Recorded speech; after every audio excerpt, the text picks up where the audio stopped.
Hello, and welcome back to Academy Rush, where we've got a battle for second place between Cloud9 and Golden Guardians Academy. I'm happy to be joined by Alorm and Pastry Time. Thank you so much for taking the time to lounge with me. Of course. I love being here with you boys. Oh, the boys! Let's go! It's the boys stream. Right. No, I mean, the showcase matches are a ton of fun because we do get to hyper-focus on a specific matchup between two teams. This one incredibly exciting because it is for that second place, and so it really does have standings implications. But beyond that, I think Pastry, what I've grown to love about these streams is the access that we get to these very intelligent pro players. I mean, you guys are stroking my ego. I'm going to go into solo queue tonight and tell them what you said about me.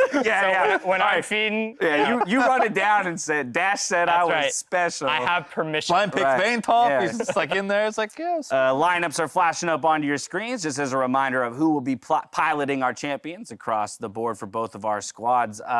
But before we were diving into the game just now, I was playing kind of fly on the wall to your guys' conversation about Ornn and the dominance that he has displayed across the meta. Well, guess what? No Ornn game. We've been saved from an Ornn game in this There is one. an actual sign in this game. But there's another tank. I was just telling them every other tank is trash. And here comes the Sion. I guess Zion Spartan knows something I don't. I'm guessing did they counterpick it? They did. So right. It was last pick red side into the GP. How do you feel about that move? Well, I haven't played much Sion recently, but a lot of tanks into GP you can build Doran Shield on and just, you chill in the whole lane. You've got your second win, you've got your Doran Shield. No matter how many times he Qs you, you should be able to sustain it up. Okay. And Sion has, historically as a tank, had a decent matchup versus GP. He can slow him and he can charge up his Q. GP takes a big chunk. A lot of the times GPs will blow their oranges when you hit them with E as to not get hit by the Q. So maybe there's logic that they just wanted a tank and Ornn was not open. So they wanted to take the next best thing, which in this case is Sion. Yeah, overall, I don't want to overshadow the other matchups we've found here on the Rift. We do have a Veigar up against the Azir in the mid lane. Of course, we're familiar with Veigar from the LCS scene, Niski being a proponent of that pick. But also, Kalista down in the bot lane. Not the first time we've seen it this split, but definitely not anyone's go-to, typically.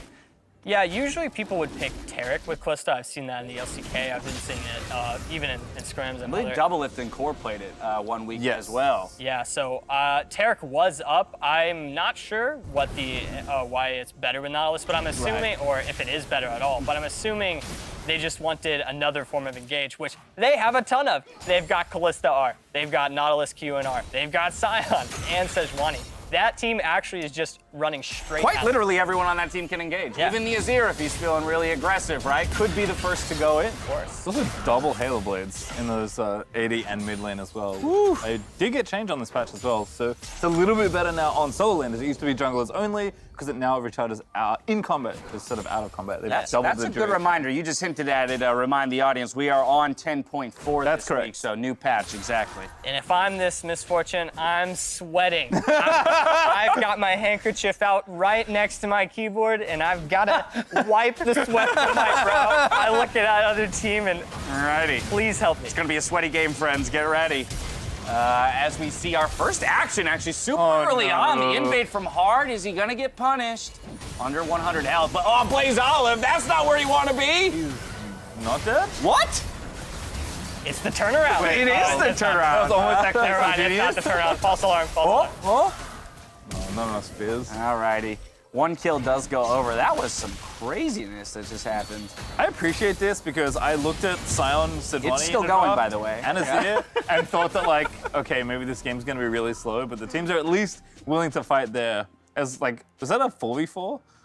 I guess it ended up being, yes, it did end up being a 4v4. It did end up being that, but, I mean, I guess we're about to Let's see how it started, exactly. So invade here from Hard. What a load for that invade, actually. But they just found him on the Krugs, burning everything, and he's just in a rough spot. Diamond went for it. Yeah, Blazov comes over to help, then realizes he's in a kind of a sticky situation. I like that path, though, that he chose to take down towards his bot lane. I think it would have been far more disastrous if he, tried to go up, essentially, up into the river. Yeah, Hard is calling for his friend, but Olive kind of found himself surrounded by 3 people even. At that point, it's just which one of these players is going to lose their life. Right. And Hard said, you know what, Blaze Olive, take one for the team, man. Jungler telling mid laner, I don't know about that. What, in that situation, you rather lose jungler or you rather lose mid? I would rather, if I'm the solo laner, which you are, I'd say, I'm sorry, buddy. Jungler all day, every day. I'm sorry, buddy, I'm taking Jung Diff. Yeah, I hear that. So we haven't talked about mid lane yet, but this is a pretty old counter pick, if I recall correctly. Veigar does not get picked very often, and he almost always only gets picked as a counter to other champions. But Azir, for like being a very mobile, like annoying mid laner that just kind of perma-shoves you, can't really do anything when you put up the cage and start poking him down. And Veigar is one of the few champions that actually can 100 to 0 the Azir every now and then. So this was a counter pick that Palafox wanted. I'm curious to see how he pilots it here. Yeah, he's down in flash though, so he's gonna have to, play pretty careful here in the mid lane as he drops below 50%. Another thing I want to point out is that while Hard was not the person who went down, take a look at the buy difference between the two junglers on that first back. Because he was forced back on about 14 CS, only has components of the jungle item and no boots to, Stalkers plus boots for the Rek'Sai. Yeah, and this is the blue side Rek'Sai, and that's really good for the bot lane because he can hide behind these huge walls and do exactly what's happening and do exactly what's going on. This is really what you want to see out of the Rek'Sai. It works almost every time. All right, quick TP from Zion Spartan though. I don't know if he's going to get he might be able to get 2 out of it. Good kite, though, from C9, then level 6 from Fudge. Oh, no, disaster for Golden Guardians in the bot lane. I think top lane is doomed. It's a tragedy, and if I'm this GP, I'm eating up. I'm shoveling him into my mouth. He's so happy. Look at the CS difference. 24. The 6 minutes in, he's 24 CS out plus an assist, XP advantage. And probably has a plate, or about to get one. You can see on. And I want to talk about, I don't think that tanks are that good versus GP in the first place. So they really just must have wanted it for the comp. They've got a plan, I guess. Right. I have to agree. I have to believe that this was for the team fight. But that almost in some ways makes this TP more questionable because you're sacking now your late game tower. Unless you really think you're going to turn this around as a level 5 Scion, you're just giving away so much. He just can't do it. The damage is not there. And the wave is bouncing back, so I guess he's thinking that he can get the wave to the turret and bounce back, and he'll be back in the lane in time. But the tragic part was they lost the fight so hard, he's going to be down 20, 30 CS, and this GP is so happy with the lane state right now. Yeah, again, check your mini-map. A wave was just pushed into the GP, and Zion is still down 21, so that's going to continue to balloon. He's looking for roams now too. He's got his R. They should know that Veigar has no flash, so that's got to be what they're playing for there, but they can't find the angle, looks like. I feel like this counter pick is like the luxury of on spoiling top laners. They're like, oh, any tank works, it's fine. That is exactly what it is, actually. Ornn does so much damage that he can contest many of the damage dealers, but when you're playing Sion and he's got kind of clunky, predictable moves, and he's been nerfed many times in the past when he was good, he doesn't have the damage to contest push anymore. So most of the game, he's sitting at his turret trying to farm underneath while GP's auto-pushing the wave with no consequence. Yeah, only 2K, but 2K at 8 minutes is a pretty large gold lead. So without calling it over by any means, I do want to talk about Golden Guardians' avenues back into the game. What I will point out from the scoreboard, Azir does find himself with a small CS advantage. We know that Azir can scale fairly well into the late game.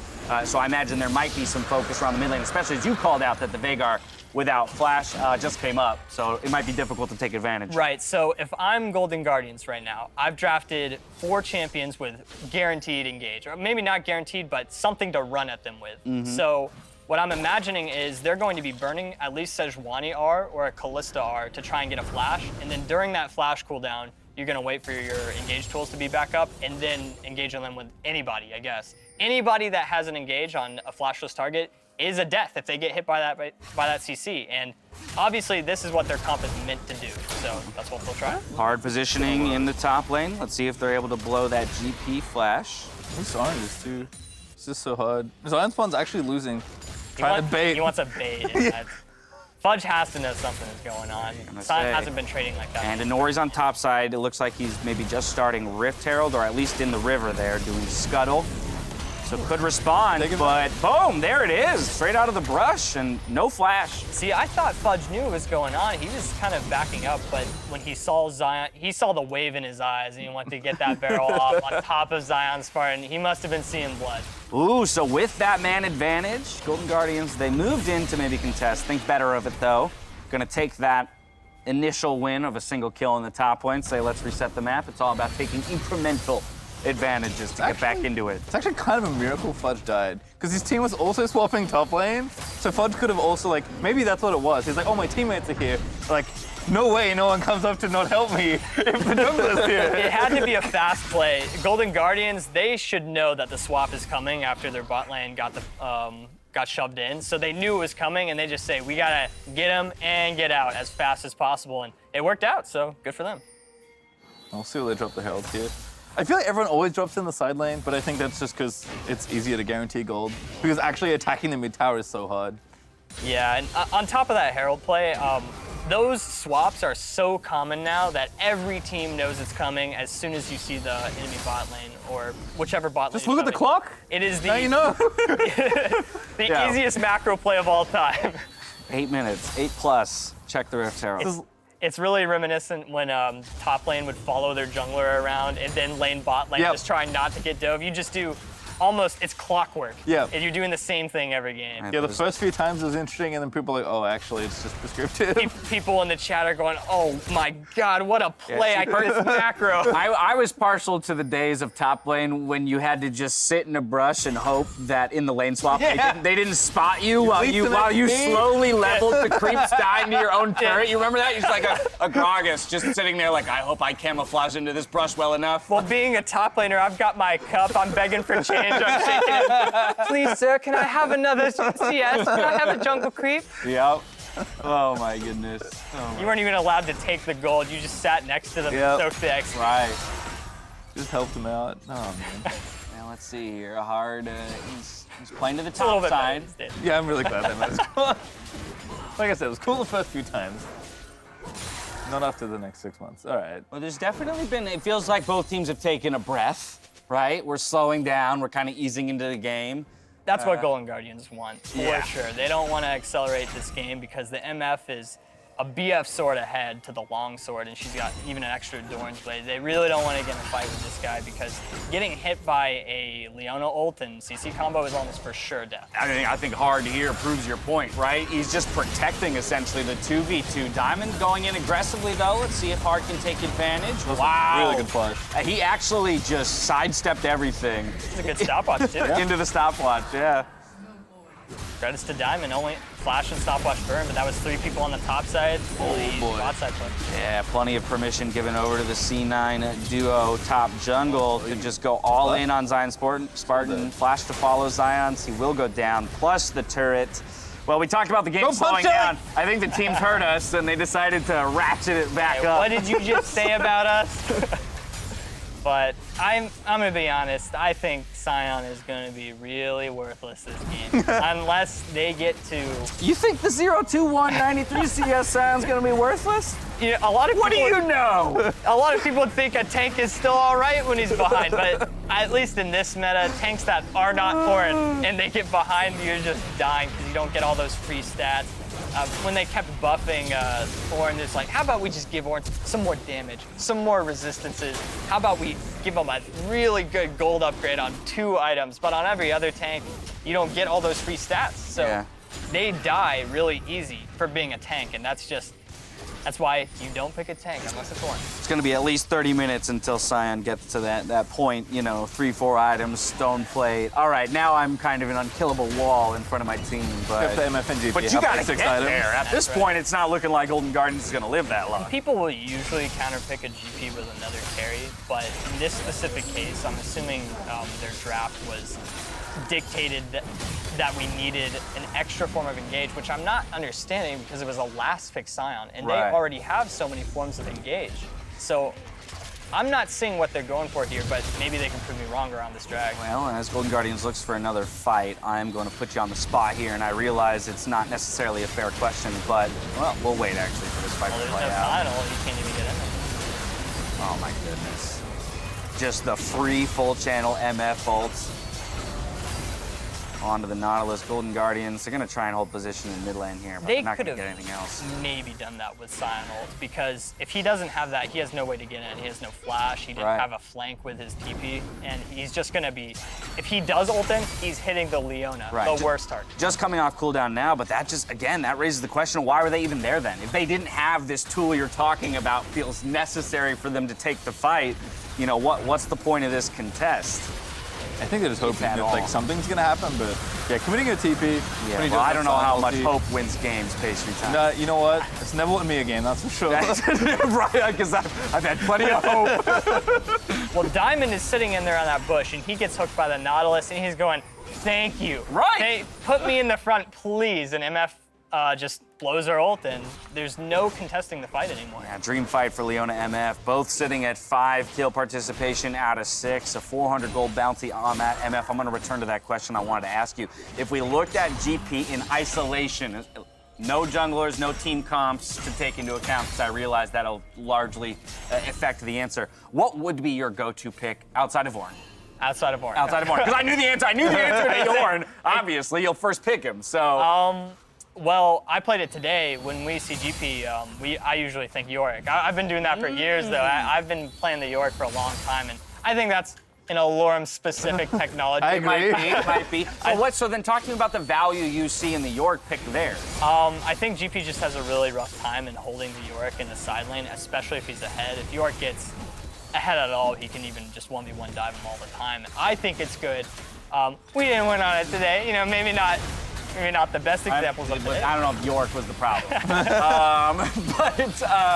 But that's interesting too, because you know you can't orange the cage, right? Nope, That's right. hug it Yeah, out. Right? So I have can't. CC that can't be negated by one of GP's strongest abilities. Yeah, and even if GP is ahead in gold, Yorick with Trinity Force against another GP with Trinity Force, and a lot of people think that's one of the best power spikes in the game, is GP Triforce.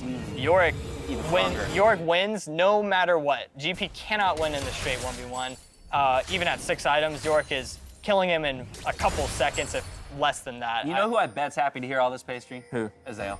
Oh yeah. He's a huge Yorick fan. He's always like, he's always looking for the reason for Yorick to come out. And I remember, I think it was last year, he was always a fan watching you pull Yorick I think out. I've played it every split at least once. Exactly. I will check that at some point later in the season, but that's probably true. And usually it's against GP. I always want to counterpick Yorick with GP. What's your GP Yorick. kind of take on that? I mean, I know for a lot of people, I mean, Viper's another example who has a signature pick. Do you think that it's almost always born out of it was a one-trick comfort champion from back in the day, and that's why you're capable of pulling it out? Or do you think Yorick has enough viability that top laners should actually be looking at these champions and like giving them a little bit more time of the day to try? It was just something to try out, at least for Yorick for me, because Yorick wasn't even that good when I started playing him. This was Right. before the ulti change, when she would just run down the lane and kill herself. Right. But She's even a minion. yeah, even then it was still pretty good. And so when it started getting buffed, everybody started playing it more and more. I don't know if it has much to do with being a one-trick, unless specifically your one-trick was good against certain characters. Okay. Like Riven, obviously Viper's a Riven player, and I'm sure he knows many matchups that are good for Riven. Unfortunately, my one trick was Wukong, and I don't get the pleasure to counterpick anything with Wukong. As a former Wukong player from season 4, yes, I agree with you. I would love to see some Wukong buffs. You don't Bring get him the back counter to- pick? Bring him back Are to there the no good jungle matchups? Is for that me. why? Absolutely not. I'm picking Wukong sometimes just for the fans, Yeah. and I'm not even having any fun. I'm getting in the game, I'm going, all right, guys, I'm losing every matchup. Don't expect me to do anything. But it's just, you're willing to try new picks, and Yorick just happened to be one of them that I found out by myself. As for the stuff like the Nocturne I played, that was from my other teammates. They're telling me, "Come on, man, you gotta play Nocturne. It's so good." And It wasn't from Vedius. Yeah, I know. Interesting. That would have been my first guess. Was that I just assumed that Vedius has DM'd every pro player in every region to try and get them on. Well, the I hope back I've made him proud. I've got 100% win rate on it. Hell It's yeah! like an advanced marketing campaign for Only Solo Lane Nautilus. only if you're going full lethality with Ignite. Otherwise, he probably doesn't care. I am going full lethality, but I can't promise the Ignite. on top Okay. lane. In top lane, that's true. That's fair. If only Nocturne's base stats were good enough to run Spellbook like on, then you could have it all. Imagine, what if Nocturne at level 12 upgraded his lethality items automatically? Oh, that would also be good. Oh no, this on champion's good. All right, We'll just give everyone masterwork. Yeah. C9 Diamond gets popped to the Leona front line. So Golden Guardians, let's see if they can find the fight. They've got the engage and position in the river. Ooh, taking the Callista ult out though.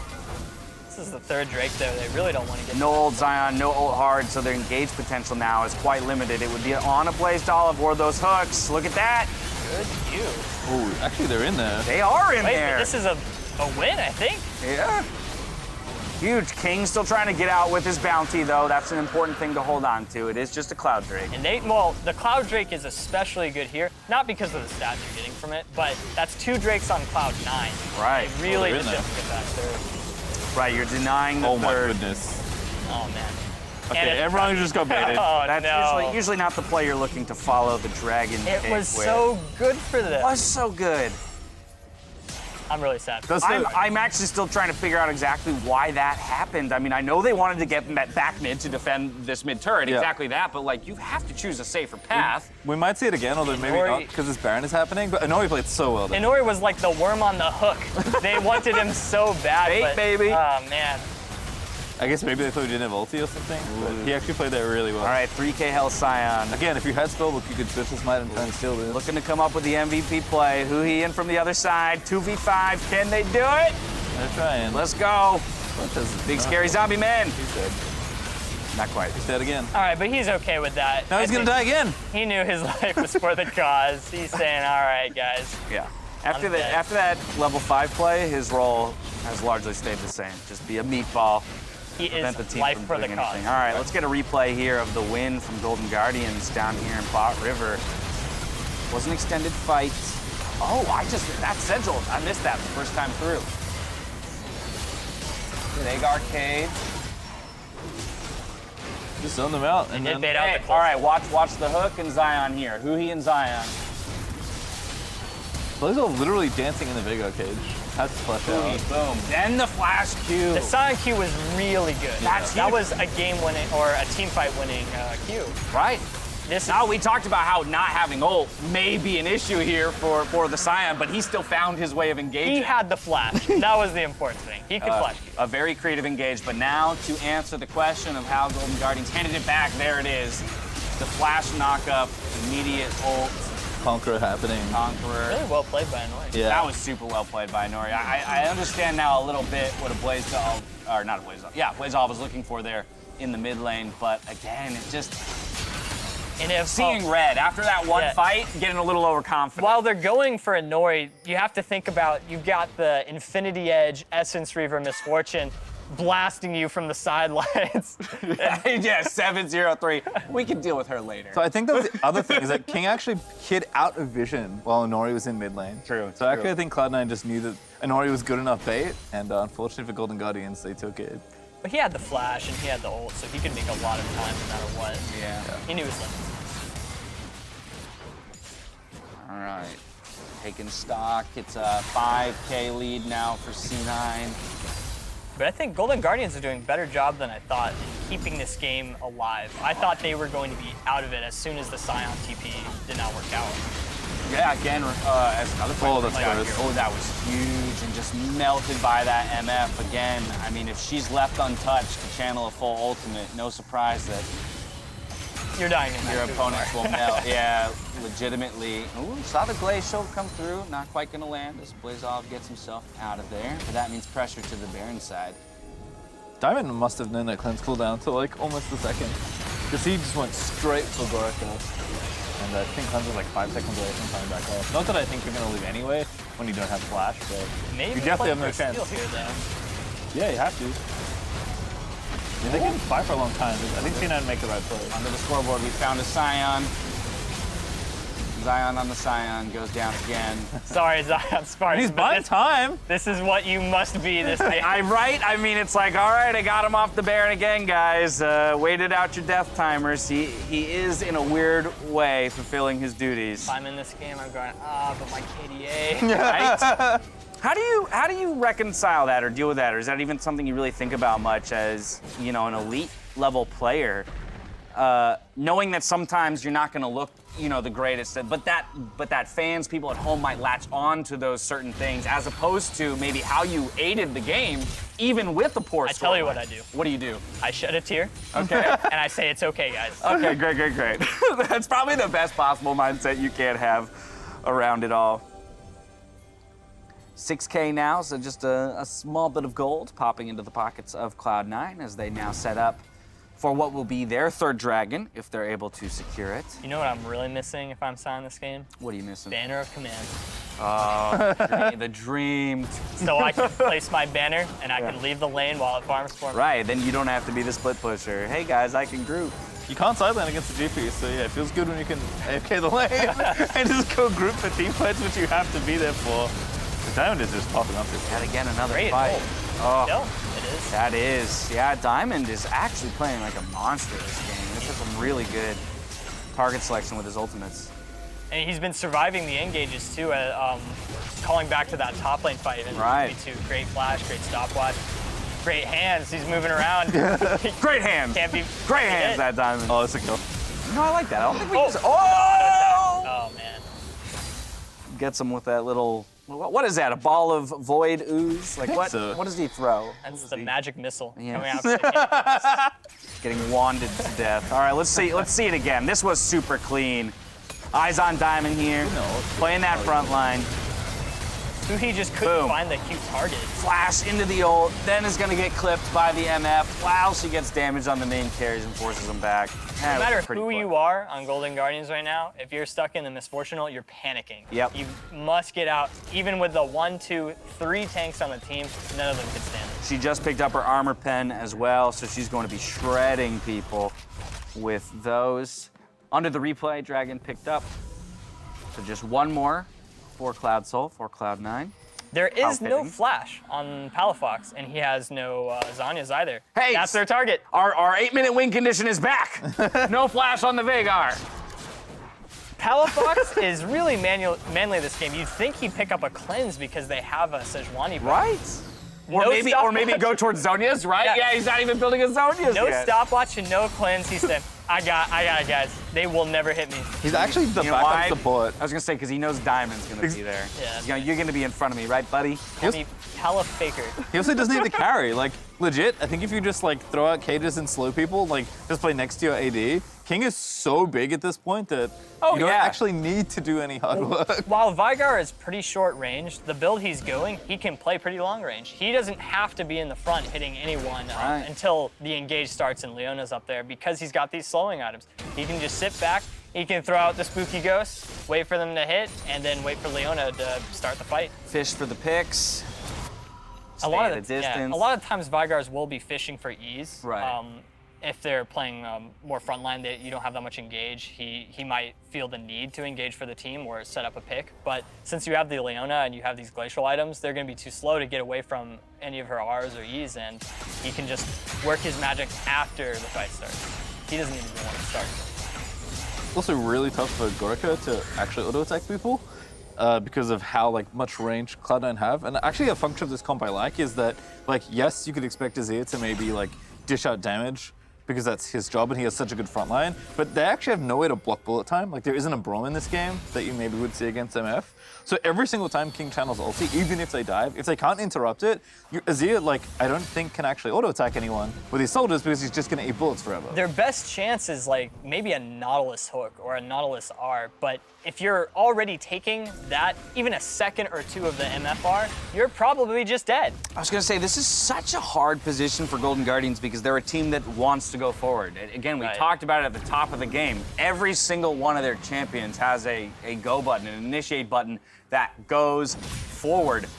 But when you have to run into a 10-kill MF and a GP ult that's smashing down on top of you and a Veigar cage that's gonna stop you from moving forward, it just seems exactly like your only answer is that pick from a Nautilus hook that drags somebody out of position. Yeah, or the other strategy is hope you can get late game enough to where you get all these resistances you can actually ignore. You can just run through all of those damage. But the snowball hasn't been in their favor, and it's been in C9, so they can ignore the tanks pretty much and just wail through them. Cage is dropped, a little poke, not too much worse for the wear, though, is Huhi.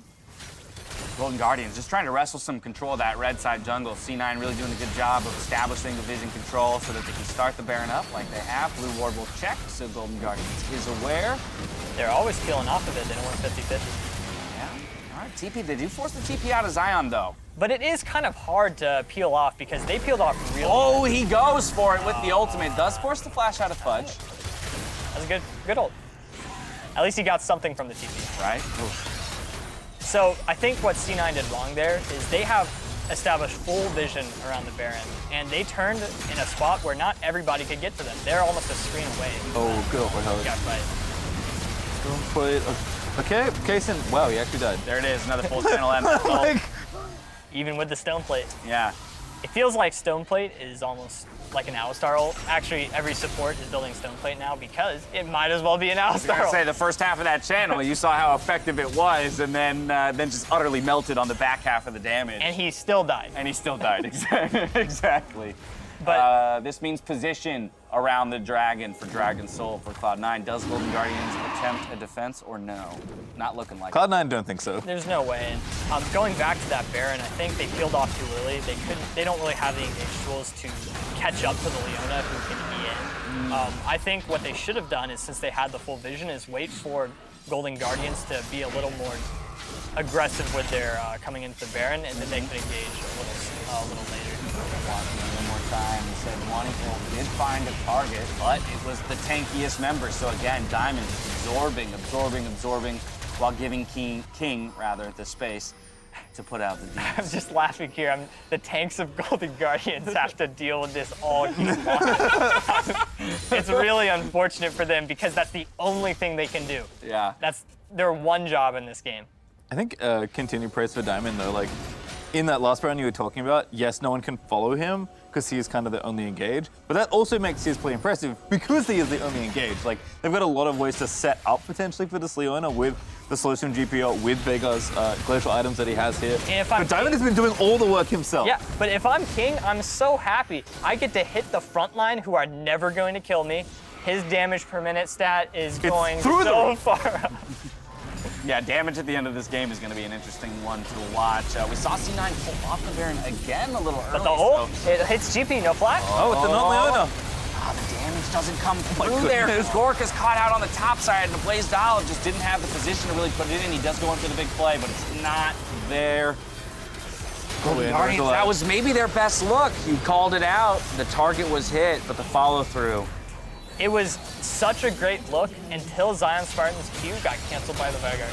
If it didn't, that might have been a dead GP. And if you can't get those kills fast enough, Misfortune's just gonna blow up the rest of your team. All right, let's go on Huhi's wild ride. Not even mentioning As the we GP. sprint around the map. I mean, he's wasting time at the very least here, as Cloud9 attempts to track him down. We'll get the kill and move towards the Baron. Well, we've been talking about a lot of the damage coming from Misfortune. I failed to look at the 5, 2, and 7 gangplank True. with 3 items completed. Quietly He's got ramping up. The armor shred. He ain't good this game. I think it's fair to say no one's really underperforming on the no one's really underperforming on the Cloud9 side as Diamond goes down to the Baron. No! Oh, Everything King, nice, I take it back. King, step in there and take one auto for your support. Come on, I bud. just crossed out his name on the MVP list. Right? Oh my goodness. That was such an ADC move. Replaying that fight you were talking about, getting another shot of Zion, getting stunned out of his Q there, so the damage, the follow-through couldn't quite come forward. They do pick up the 1 kill on Inori, but at this point in the game, it's not going to be enough. I've been here on the tank side. I just feel so bad for him. Whoa. Oh, the ult fall through. Blaze Olive's going to try with his own turret, but it's not enough. At this point, things are just falling apart. 2 stone plates in for Golden Guardians. A third, almost completed there on the Sejuani. How many stone plates will it take The death, to overcome the 12 kill MF. the score is really in favor of C9, and the death toll is going to always be higher in this type of game if you draft this kind of engage, because, like I said before, you only have one thing to do, one job, and if you can't do it, you're just going to die. Yeah, it's kind of one of those, like, if you're gonna lose harder, because, yeah, exactly. Your only way back in is to be aggressive, but from a losing position. So here it is, Diamond actually, once again, permission to go into the turret with the Baron. He's unkillable. I feel like these fights are a flowchart every time. They go in, Yeah, we're starting to understand. Diamond hits any CC, King says, all right, man, that's my target. He's dead. It must feel good when you kind of get League of Legends play by the numbers, you know, paint by the numbers situation. That's what it feels like here, that because things went the way they did in the early game for Cloud9, their next steps always felt very obvious. Yeah, being able to play that flowchart is the best feeling in the world, because that flowchart is guaranteed. You can't lose if you just follow the steps. Right, or at least that's what your coaches will have you believe until you find some miraculous way to lose. No, Cloud9 will not do that here. They are going to tie this one up in a nice, neat little bow, rather. They got so close to killing that Azir. Zero death game from King. Yeah, actually very impressive game for the MF there. And Palfox, like, transitioned nicely. I'm more sad the game wasn't longer, because he basically saw support Veigar with more farm than normal for the first 20 minutes of that game. It was the bot lane show, this game. Yeah. Diamond and King, they showed that when they're getting ahead, they can just dominate the entire map. And you saw that even when the numbers are against them, they were able to turn around or just avoid any kind of consequence. Both played phenomenally. I think if I was going to declare an MVP of this match, I would give it to Diamond, because let's remember that initial catch. Diamond catching hard out on the Krugs to kind of start that snowball, and then fight after fight, finding the solar flares into the backline and pinning down the right targets to keep King safe. Wonderfully executed by our bot lane for Cloud9. And let's remind everyone, too, that that was a battle for second place, and Cloud9, they, boom, smashed all the way through. Yeah, and Fudge, great patience. He did not follow the TP from the Scion. A lot of top laners will see TP and instantly match it from the early game. But Scion, when he TP'd, the whole team must have been saying, we're fine, don't TP, just get your advantage.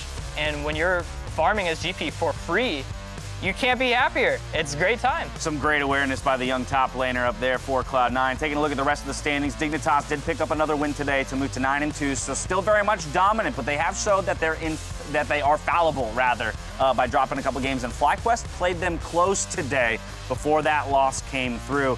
You talked about your own performance today. Unfortunately, the win didn't come through for Immortals, but you guys sitting in this massive tie for third place. How do you feel about the way that Academy is shaking out here, coming into week 6 in the back half of the split? It feels like, I don't want to say anyone can win, because there are some teams not, but at least in the middle of the pack, anyone can win. And, there it is. I think we've seen this before in previous Academy leagues, and I think the biggest thing that makes the difference between teams is how you deal with practice in the middle of these tied splits, because a lot of teams will start, as I've done this before, where we start practicing a little wild stuff and maybe get a little too creative in our games, and we might drop some because of that. Wukong in the top lane. Every champion gets picks ever. Naturally, I assume. Maybe at the end of the season. Right. But Well, okay. I'm gonna remember. I will not forget that. No, it wasn't I'm a going to be problem. miserable. All right. No, if it's between playing Wukong and winning Academy, please go win Academy. Don't play Wukong. I think the teams that win the easiest are the ones that stick to the easy play styles, some stuff that they're really used to. Don't go too outside your champion pool, unless you're very confident with it. If you can do what you're good at and just continue practicing the same thing that's been giving you the wins in the first place, then that's the way, at least, to make playoffs for Academy. Well, again, like you said, it is still very much anyone's game, and when it comes to that top 6, all playing very close to each other. This week of League continues with a special LCS game show taking place tomorrow during the countdown. Then we got a battle at the top of the standings between FlyQuest and C9, with TSM versus Team Liquid shortly after. 2 more matches before the Academy match between TL and 100 Thieves. Taking a look at that lineup that we have tomorrow. Pace your time. What jumps out to you? I mean, I have someone next to me, so I'll say Golden Guardians Immortals. There it is. Excited for the Scion again? I don't think the Scion's going to come out, I'm going to be honest. Run it back. Run it back. I'm gonna call FlyQuest C9 again. It's a 10-0 C9 looking to continue to be challenged by some of our other teams, and it feels like FlyQuest currently is the most capable. I think it's still clearly a lopsided matchup in expectation, but I want to see Cloud9 pushed. I think a lot of people want to see the underdog win now that they're playing at C9. Everybody loves an underdog story. So that being said, C9 is looking really, really good. I don't think they're going to lose. If I was a betting man, I'm putting all my money on C9. All right, fair enough. You heard that there. You can play the LCS stock market, friend. You probably do a lot better than some of our current analysts. Just saying. That's going to do it for Academy Rush. Lauren, thank you so much for coming to join us. Thanks for having me. Absolutely. Now for myself, the casters, the entire live broadcast crew, thank you for watching. And we'll see you tomorrow for the LCS. Good night. Sweet dreams.